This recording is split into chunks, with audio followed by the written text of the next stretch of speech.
Start करते हैं इस लेक्चर में फाइलम स्केलमेंथिस। तो स्केलमेंथिस को हम लोग कॉमनली क्या बोलते हैं, इनको बोला जाता है राउंडवॉर्म। आखिर में स्केलमेंथिस को राउंडवॉर्म क्यों बोलते हैं, जब इनका हम लोग क्रॉस सेक्शन देखते हैं तो आखिर में ये सर्कुलर, एक ऐसे ये बताओ ये सर्कुलर अपीयर होते हैं, इसीलिए इनको बोलते हैं हम लोग कॉमनली क्या, राउंडवॉर्म भी बोलते हैं। राउंडवॉर्म मतलब एस्केरिस। राउंडवॉर्म किसे बोलते हैं भैया, एस्केरिस को बोला जाता है। ठीक है, सबसे पहले बात करेंगे स्केलमेंथिस का भैया हैबिटेट आखिर में कहाँ पाए जाते हैं, बताओ कहाँ मिलते हैं भैया। हम लोग के एक्वाटिक भी होते हैं, ये भाई टेरेस्ट्रियल भी होते हैं, एंडोपैरासाइट भी होते हैं। एंडोपैरासाइट का मतलब है कि हम लोग के बॉडी के अंदर भी भैया पाए जाते हैं। ठीक है, फिर बात करते हैं LLO means level of organization. इनका भैया organ system level of organization इनका होता है। फिर बात करते हैं इनके सिमेट्री के बारे में। तो इनमें भैया हम लोग को बायलैटरल सिमेट्री, कौन सा भाई, बायलैटरल सिमेट्री जो कि इनमें देखने को मिलता है।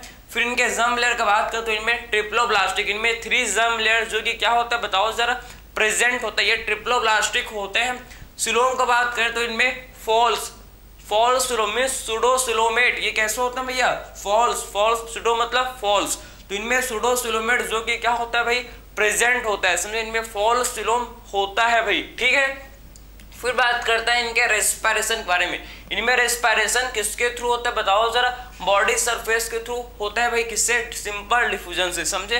तो इनमें रेस्पिरेशन जो कि बॉडी सरफेस से होता है भैया, सिंपल डिफ्यूजन के थ्रू, समझ गए आपको। इनमें बात करेंगे भैया एक्सक्रीशन, तो एक्सक्रीशन किसके थ्रू होता है बताओ, एक्सक्रीशन होता है भैया रेनिट सेल के थ्रू। रेनिट सेल में क्या कंटेन करते हैं, जो रेनिट सेल है ये कंटेन करता है भैया एक्सक्रीटरी ट्यूब। ठीक है, तो रेनिट सेल आखिर में क्या कंटेन करता है बताओ जरा, एक्सक्रीटरी ट्यूब। और एक्सक्रीटरी ट्यूब में क्या होता है, इनमें भैया हम लोग एक्सक्रीटरी पोर्स प्रेजेंट होते हैं, समझ गए आपको। तो आखिर में आप समझो कि इनमें जो एक्सक्रीशन है भैया किसके थ्रू होता है, रेनिट सेल के थ्रू होता है, और ये कंटेन करता है भैया एक्सक्रीटरी ट्यूब। और इनमें हम लोग का क्या होता है, प्रेजेंट एक्सक्रीटरी पोर्स जो कि इनमें भाई प्रेजेंट होता है। ठीक है, यहाँ तक आपको समझ है। फिर बात करते हैं हम लोग इनके रिप्रोडक्शन के बारे में। तो यूनिसेक्सुअल होते हैं।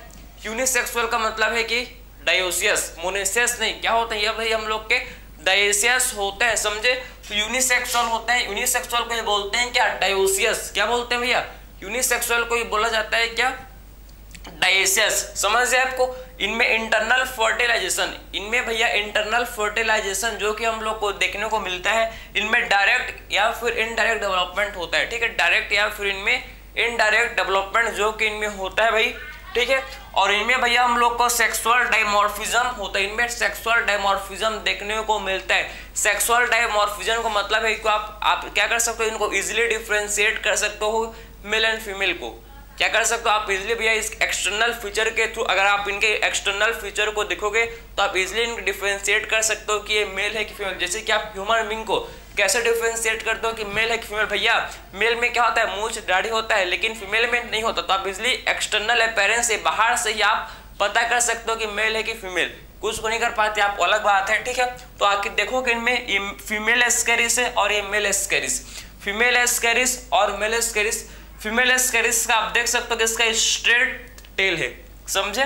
फीमेल एस्केरिस का आप देखो इसका स्ट्रेट टेल है भाई, लेकिन जो मेल एस्केरिस इसका कर्व्ड टेल। मेल हमेशा हल्का सा टेढ़े ही होता है, लेकिन अभी तो उल्टा हो गया भाई, अभी तो फीमेल टेढ़े हो गए हैं, लेकिन पहले क्या था भैया, पहले मेल हल्का सा टेढ़े थे, आज उल्टा हो गया, जस्ट अपोजिट हो गया। क्या करें भैया, समय के साथ हर कुछ बदल रहा है, पता है आपको, हर एक चीज चेंज हो रहा है भैया। ठीक है, समझ है आपको। तो आप इजिली क्या कर सकते हो भाई, इनके external features male and female को डिफरेंशिएट कर सकते हो। मेल का आप देख सकते हो कर्व टेल होता है, फीमेल का जो कि स्ट्रेट टेल होता है। ठीक है, तो आप मेल एंड फीमेल एस्केरिस को आप इजिली भैया एक्सटर्नल फीचर के थ्रू इनको डिफरेंशिएट कर सकते हो। इनमें सेक्सुअल डायमॉर्फिज्म देखने को मिलता है। ठीक है, इसके 2 एग्जांपल जो कि आपको पता होना चाहिए भैया, एक है एनसेफलोस्टोमेटा, एक है क्या, एनसेफलोस्टोमेटा। एनसेफलोस्टोमेटा को बोलते हैं कॉमनली हम लोग क्या बोलते हैं, इनको बोला जाता है हुकवर्म, समझे ना। तो एनसेफलोस्टोमा को क्या बोलते हैं, इनको बोला जाता है भैया हुकवर्म। एनसेफलोस्टोमा को हुकवर्म बोलते हैं। और वाउचेरिया को बोला जाता है भैया क्या बताओ, फिलेरियल वर्म, समझे ना। तो वाउचेरिया को हम लोग क्या बोलते हैं, इनको कॉमनली क्या बोलते हैं बताओ सर, इनको बोला जाता है भैया फिलेरिया वर्म, समझे ना। तो वाउचेरिया को जो कि बोला जाता है क्या, इनको बोला जाता है भैया फिलेरिया वर्म। ठीक है, तो आई होप भाई आपको लेक्चर समझ आया होगा। तो मिलते हैं भाई अगले लेक्चर में, थैंक यू।